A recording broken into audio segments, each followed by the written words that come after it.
Bank exporter की payment को किन किन केसेस में होल्ड कर सकता है या होल्ड करता है, आज हम उन्हीं रीजंस के बारे में बात करेंगे। तो सबसे पहला रीज़न है कि बैंक को अपडेटेड केवाईसी ना मिली हो। जैसा कि बैंक का रूल्स है कि कुछ कुछ बैंक एवरी ईयर 2 साल में 3 साल में केवाईसी अपडेट करते हैं, डॉक्यूमेंट को फिर से लेकर के सिस्टम में अपडेट करते हैं। तो इस रीज़न से भी कि आपका अकाउंट में अपडेटेड केवाईसी नहीं है, उसके रीज़न की वजह से भी आपकी पेमेंट होल्ड हो सकती है। कंपनी के डॉक्यूमेंट जो है आउट ऑफ डेट हो गए हैं, जैसे कि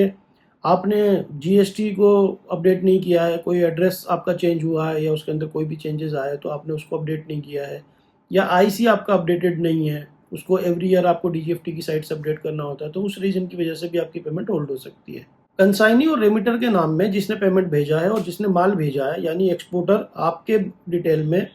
और जिस बायर ने आपको पेमेंट भेजी है, वहाँ से जिस बैंक से आपकी पेमेंट आई है, जिस अकाउंट के नाम से आपकी पेमेंट आई है, उनके नाम में अगर मिसमैच होता है तो भी बैंक आपकी पेमेंट को होल्ड कर सकता है। समटाइम्स सस्पिशियस ट्रांजैक्शन होने की वजह से भी, अगर बैंक की कंप्लायंस टीम को लगता है कि ये ट्रांजैक्शन सस्पिशियस हो सकती है, तो उसकी वजह से भी कितनी दफ़ा जो है कंप्लायंस टीम आपकी पेमेंट को होल्ड कर देती है। दूसरी कैटेगरी के जो रीजंस हैं, एफआईआरसी और बीओई के जो डॉक्यूमेंट्स हैं वो या तो मिसिंग हो या मिसमैच हो, इस रीजन से भी आपकी पेमेंट होल्ड हो सकती है। फॉरेन इनवर्ड रेमिटेंस यानी एफआईआरसी के लिए बैंक को प्रॉपर डॉक्यूमेंट ना मिलने पर भी बैंक आपकी पेमेंट होल्ड कर सकता है। शिपिंग बिल और बीएल की जो डिटेल्स हैं वो रेमिटर के साथ मैच नहीं कर रही हैं, उसमें डिफरेंस आ रहा है, तो भी आपकी पेमेंट को जो है बैंक होल्ड कर देता है। आरबीआई के रूल के मुताबिक जो उनका टाइम फ्रेम है, उसके मुताबिक अगर आप डॉक्यूमेंट, शिपिंग डॉक्यूमेंट जमा नहीं करते हो तो उसकी वजह से भी बैंक आपकी पेमेंट को होल्ड कर सकता है। तीसरी कैटेगरी के रीजंस हैं वो है पर्पस कोड से रिलेटेड, यानी पर्पस कोड अपने आप में बहुत मैटर करता है। जब आप कोई ट्रांजैक्शन करते हो तो उस हर ट्रांजैक्शन का के लिए पेमेंट मंगाने का अपना एक पर्पस कोड होता है। जैसे अगर आप एडवांस में पेमेंट मंगाते हो और गुड्स आपको एक्सपोर्ट करने हैं तो उसके लिए P0103 यूज़ होता है, और आपने शिपमेंट कर दी है और उसके बाद जो पेमेंट आती है उसके लिए P0104 यूज़ होता है। तो अगर ये इसमें मिसमैच होता है कुछ भी, या आपने कोई गलती से, आपके बायर ने जो रेमिटर है उसने गलत पर्पस कोड डाल दिया है, तो आपकी पेमेंट जो है वो बैंक नहीं उसको कन्वर्ट करता है। और अगर बैंक को ये लगता है कि जो पेमेंट है ये किसी और पर्पस से आई हो सकती है, ये कर्जा है यानी लोन भी हो सकता है, या उस किसी ने बाहर से इसको इन्वेस्टमेंट के लिए भेजा है, या कोई और रीज़न हो सकता है, तो उन रीजंस की वजह से भी शक होने पर, सस्पिशियस होने पर बैंक आपकी पेमेंट को होल्ड कर सकता है। सस्पिशियस और एएमएल फ्लैग यानी एंट्री मनी लॉन्ड्रिंग, अगर पेमेंट किसी हाई रिस्क कंट्री से आई है, जैसे सिंगापुर से आने वाली पेमेंट या ईरान से आने वाली पेमेंट्स को या रशिया से आने वाली पेमेंट्स को समटाइम्स जो है बैंक बहुत अलग नज़र से देखते हैं और उस पर ज़्यादा केवाईसी और ज़्यादा डॉक्यूमेंट वगैरह को देखने की कोशिश करते हैं, तो उसकी वजह से भी आपकी पेमेंट होल्ड हो सकती है। अमाउंट यूजुअली हाई है, जैसे आपका पेमेंट आता था उससे बहुत ज़्यादा एकदम हाई आ गया है,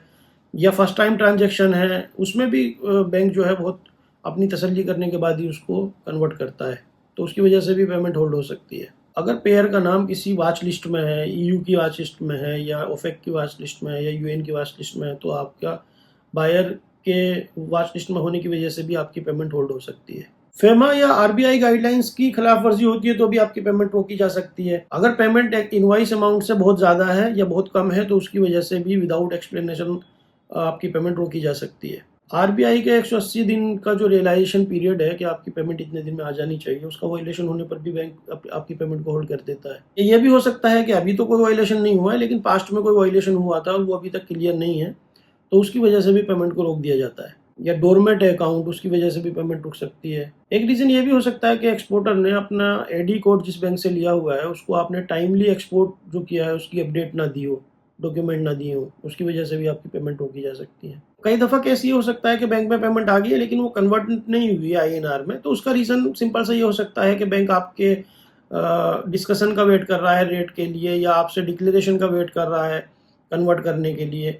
या आपका ईएफसी अकाउंट है तो बैंक ने जो है वेट करके आपके ईएफसी अकाउंट में भेज दिया है, तो जब तक आप उसको कन्वर्ट करने का इंस्ट्रक्शन नहीं देंगे तब तक वो उसको कन्वर्ट नहीं कर सकता अपनी साइड से, तो ये भी एक रीज़न हो सकता है। अगर इस तरह का इशू कोई भी आप फेस कर रहे हैं तो आप क्या कर सकते हैं, आप अपने आरएम को कांटेक्ट कीजिए और उससे बात कीजिए कि भाई क्या रीज़न है, उससे एग्जैक्टली रीज़न पूछिए, और उस ये जो मैंने आपको रीजंस बताए इन्हीं में से कोई एक होता है, और उसके अकॉर्डिंग फिर अगर केवाईसी का इशू है तो आप केवाईसी अपने डॉक्यूमेंट्स अपडेट करके उसको सबमिट कराइए। अगर एफआईआरसी वगैरह का इशू है तो उनको जनरेट कराइए, शिपिंग बिल वगैरह में कोई मिसमैच है तो उसको करेक्ट कराइए, उसको जो दिक्कतें हैं उनको ठीक कराइए। पर्पस कोड वगैरह को जो है एक्यूरेटली मंगाइए, नहीं तो ये इशू बहुत बड़ा है, क्योंकि फिर पर्पस कोड चेंज होने में जो है वहाँ से रेमिटर के बैंक से फिर मैसेज करना होता है, तो ये एक अपने आप में बहुत बड़ा इशू हो जाता है। कंप्लायंस टीम से आप टच में रहें, जिससे कि आपका कोई वायलेशन ना हो, दिक्कत ना हो। वीडियो पसंद आई है तो लाइक करें, सब्सक्राइब करें चैनल को। इसी तरह के वीडियोज़ हम आपके लिए लाते रहेंगे। नेक्स्ट टॉपिक आप हमें सजेस्ट कर सकते हैं कमेंट करके कि आपको किस रिगार्डिंग जानकारी चाहिए, तो हम आपके लिए वीडियो लाएँगे। टेलीग्राम लिंक मैंने दिया हुआ है, आप वहाँ पर कॉन्टैक्ट कर सकते हैं हमसे directly. Thank you very much.